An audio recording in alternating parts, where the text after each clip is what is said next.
Ini adalah sehelai daun. Ya, kalian juga tahu lah ya. Tapi, jika kita zoom daun ini dengan mikroskop, apa yang akan kita lihat? Bergoncang mereka. Yang kalian lihat ini adalah sel. Sel ini ada di mana-mana saja, bukan cuma di daunnya saja ya.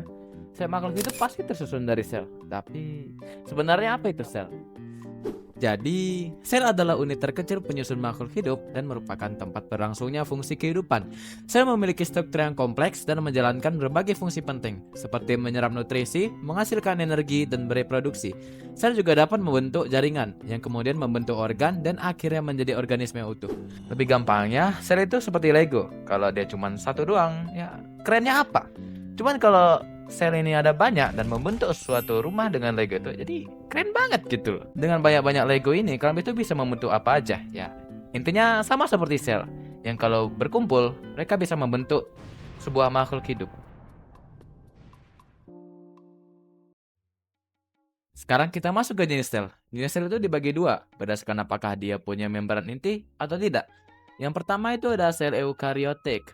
Sel eukariotik adalah jenis sel yang memiliki membran inti atau nukleus dan organel-organel sel yang terikat membran. Contohnya itu sel hewan, sel tumbuhan, sel jamur, dan sel protista. Dan juga sel kita itu adalah termasuk sel eukariotik. Yang kedua itu adalah sel prokariotik, yaitu sel yang tidak memiliki membran inti yang memisahkan materi genetika dari bagian sel lain. Contoh makhluk hidup yang memiliki sel prokariotik adalah bakteri dan archaea. Jadi, apa saja struktur mereka? Yang pertama, saya akan bahas dulu struktur sel prakaryotik. Saya perlu gambar sebagai referensi, jadi kita ambil saja dari ruang guru. Saya akan menjelaskan masing-masing dari fungsi organel-organel ini. Saya ambil dulu tangan saya dulu. Oh, itu tangan saya. Jadi di sebelah sini ada nukleot. Nukleot ini berfungsi untuk menyimpan materi genetik seperti DNA. Kita lanjut ke membran sel.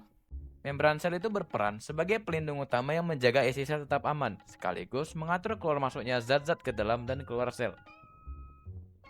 Di atasnya ada ribosom. Ribosom ini sebagai salah satu tempat untuk melakukan sintesis protein atau pembentukan protein. Dan di atasnya lagi ada sitosol, yaitu tempat terjadinya banyak proses sel. Contoh dari proses ini termasuk transduksi sinyal dari membran sel ke tempat-tempat di dalam sel seperti inti sel atau organel. Sekarang saya lanjut kepada fungsi organel sel eukariotik. Karena organel mereka banyak dan kompleks, saya di sini akan membahas dua saja.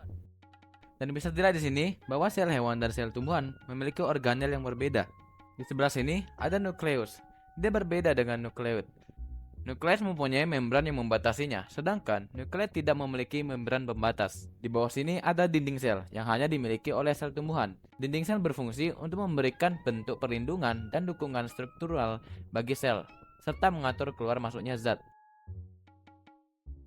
Mungkin itu saja dari saya. Maaf jika penjelasan saya kurang jelas atau omongan saya yang kurang jelas. Jika saya menyebutkan kesalahan, kalian bisa kasih komentar di bawah.